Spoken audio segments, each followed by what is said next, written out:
Hello guys, in this tutorial you will learn how you can insert a code block in your notes and your calendar on Workflowy. So let us begin. So what you want to do, guys, is navigate to your note on Workflowy. I will go with this example note here, and then as you can see, guys, I inserted a code block like this one here, right? So what you want to do is navigate to the given line with the command and then enter the command slash. And then you will see already the suggested action here, code block selected, and that is going to position that text block inside that line here. So here you may enter your code.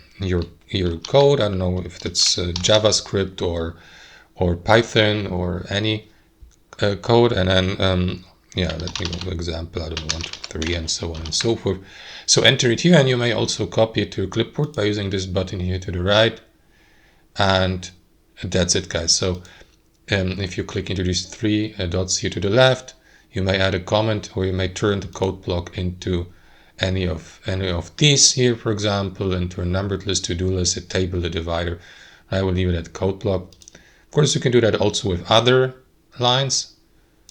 Click into these three lines here, select turn into, and then use code block. And as you can see now, the text here has been converted into a code block. Of course, you will need to convert it manually also into the given coding language, right? And that's it, guys. Thanks for watching. Hope you enjoyed it, and until next time.